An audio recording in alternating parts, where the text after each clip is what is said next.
that we learned from yesterday's Mrs. Puff Theory Part 1. So we learned that Mrs. Puff has a dark secret. So let's continue the video. Well, we've seen her wear this black and white prison uniform before, the very first time she went to prison back in Season 1, Episode 7, Hall Monitor. So when the police officer says, "You've already done your time," he's referring to the first time she went to jail. But why is she still wearing that uniform outside of prison? Well, she may have gotten out of jail, but she was by no means free. Having to teach SpongeBob is a prison in itself, and she manifests that by believing she's in jail and wearing a prison uniform despite being on the outside. This entire episode, every time SpongeBob magically appears, is all inside of her head. She is completely delusional, and the hints that she's experiencing these hallucinations don't stop there. Just 6 episodes later, she goes to a house party SpongeBob throws, and while everyone is talking and having a good time, in the background we see she's literally sitting by herself talking to an ice sculpture of SpongeBob. You can't tell me this. Yeah, I saw this episode and was like, wait, why Mrs. Puff is like looking that way?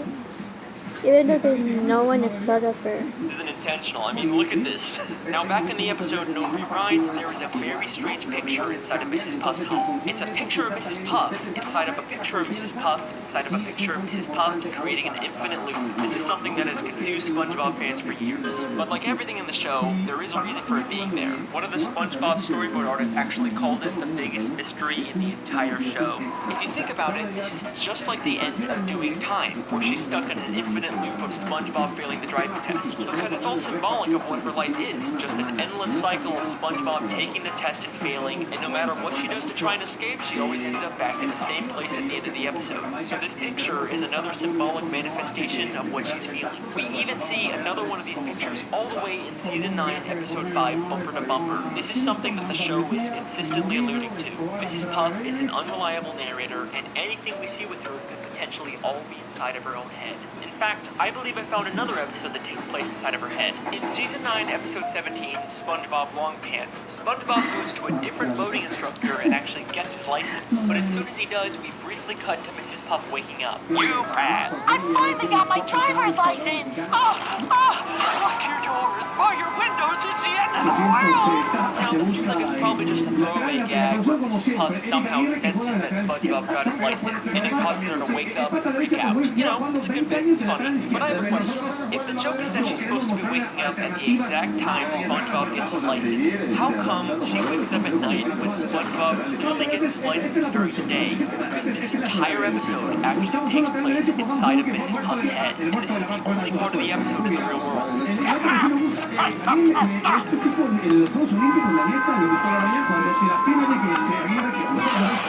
I don't know what that was all about, but I'm glad it's over. Let me pause for a second. I'm sure some of you are already wondering if this contradicts my previous SpongeBob video with the television theory. If you haven't watched that one, the gist of it is the entire show is a documentary television show, and everything we see is actually being secretly filmed by scuba divers, and there's a ton of evidence to support it. I'm very proud of that video. You should definitely check it out. But if everything's supposed to be from a camera, then how are we seeing things from inside Mrs. Puff's head? In fact, how do we see dreams and flashbacks and thought bubbles? Well, I think the simple answer is that even though we view the show through an objective camera lens, the world itself still follows the rules of a cartoon. You can never tell when evidence.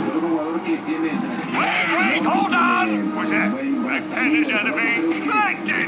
You'll never get me formula, not even in a flashback. In the world of SpongeBob, you can imagine something and other people can still see, record, or interact with it, because that's just how cartoons work. Back to the theory, we know that her insanity has caused her to live a life of delusion, but if you remember back to the Lighthouse episode, she's also become an extreme hoarder, and looking at her collection of junk is like a look directly into her mind. So the Papá, ¿puedes bajar un poquito, por favor? Papi, ¿puedes bajar un poquito, por favor? ¿Puedes bajar un poquito, papá? La tele. Ya te doy un beso. Sí.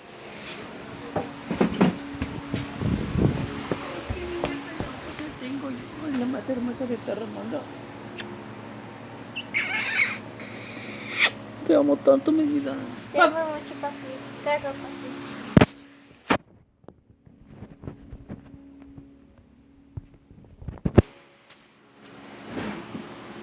Oh, flip. There's gotta be something we can learn about her from it. There's a picture of her boyfriend, Mr. Krabs, the hall monitor belt she gives her students, the mean drawings her students make her, SpongeBob's diary, a boating safety helmet. Wait, SpongeBob's Wait, diary? what? Why does she have SpongeBob's diary? Yeah, the last why? time we saw that, it was safely put away in SpongeBob's library. Yeah. What's it doing in her lighthouse? And why does she have Squidward's painting? And a table from the Krusty Krab? And SpongeBob's bike? And Squidward's What? teddy bear? And the hair curlers Mr. Krabs had? And that statue of Squidward? And that diamond ring? And that crown? And that bucket of radioactive waste? And that jellyfish sign? Oh my god. Mrs. Puff is a kleptomaniac. What?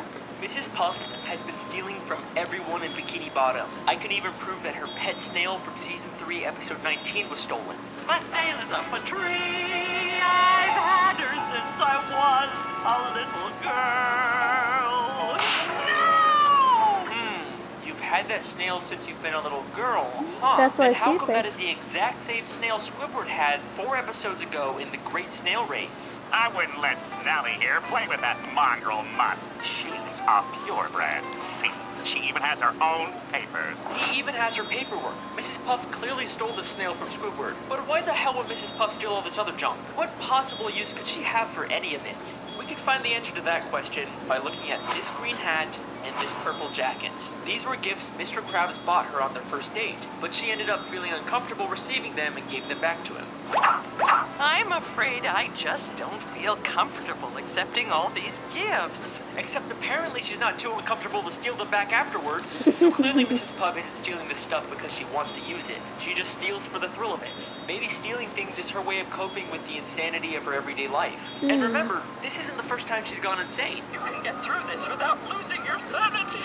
Oh, that's a road we don't want to go down again. In fact, I have reason to believe that she started stealing things way back whenever she first went insane.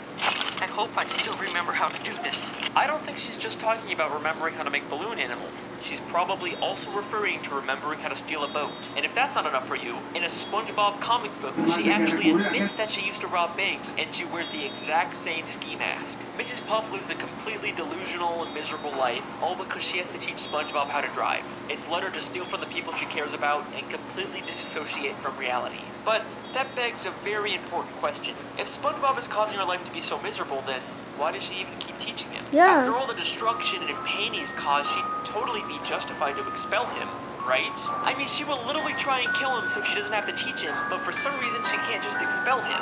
It's almost like there's someone forcing her to teach SpongeBob. Ooh. Listen to Chill Hop with your screen locked. The part 2, the mastermind. Back to the episode No Free Rides. After prematurely giving SpongeBob a license, she steals his boatmobile so he can't hurt anyone. In the end, this causes her to get arrested and go to jail, but then SpongeBob tells her this. And besides, the warden says she'll let you go early if you do her a favor. What's that? Free driving lessons! She'll get to leave prison early if she gives free driving lessons. That seems like an oddly specific requirement. And that's not the only time this gets mentioned either. In Season 9, Episode 5, Bumper to Bumper, we get this scene. If only SpongeBob could pass his boating test, he'd be out of my life once and for all.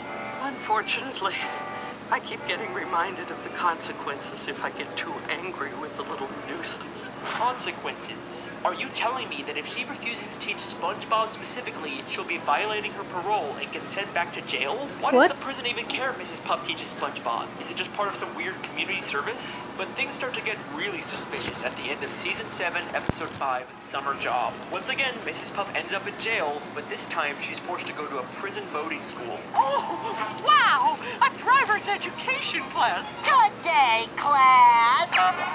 Ah! I must be having a nightmare! What's he doing here? Oh, Dear Mrs. Puff, I'm following in your footsteps and got a job as a driver's ed teacher for the summer. Who in their right mind would hire SpongeBob to do this after he's literally destroyed the city countless times while driving? Is this just another one of Mrs. Puff's delusions? Or is the prison intentionally forcing her to be around SpongeBob just to torture her? I mean, look at the way the guard forces her to sit there and listen to him. get me out of here! Ow! Oh! And look at that evil smile he has as he watches watches her endure this torture, there is something very strange going on with this prison. Then, in Season 10, Episode 8, The Getaway, Mrs. Puff meets a criminal named Dorsal Dan and starts to get romantic feelings for him. This is also while she's still dating Mr. Krabs. Shame on you, Mrs. Puff. At the end of the episode, they both accidentally land in prison, and the warden puts him in solitary confinement. Warden, I found this one pulling up outside the prison. Dorsal Dan, a notorious getaway driver. Toss him the clink. I'll wait for you, my little tender boy. In or out of jail, this prison will stop at nothing to make sure she is alone and miserable. But why?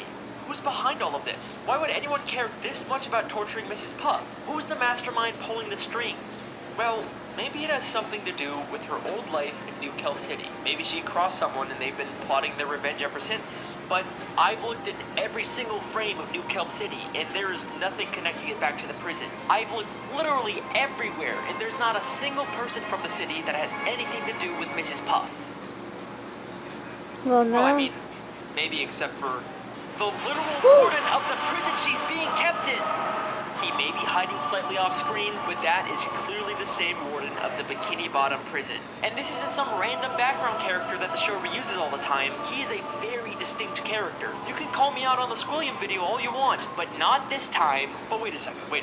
If the warden was originally from New Kelp City, then he'd probably know about Mrs. Puff's dark past and her true identity. So why hasn't he exposed her? He's just kept quiet about the fact that one of his inmates is living a completely false identity. She'd probably even get more prison time when they find out who she really is, so why hasn't he said anything? This is where things get very interesting. So, we know Mrs. Puff prematurely gave a student at her original boating school a license, and that led to them causing chaos and destruction. Maybe this student accidentally did something terrible to the warden, and he's blamed Mrs. Puff ever since. Whatever happened was so terrible that it caused him to move to Bikini Bottom and get a job as the warden of the town's prison. And to his surprise, he finds out that one of his inmates is actually the person he blamed for that terrible thing happening. This works out perfectly for him. He can finally get his revenge on Mrs. Puff by making her life miserable. All he has to do is reveal her dark secret, and she'll be stuck in jail for much longer.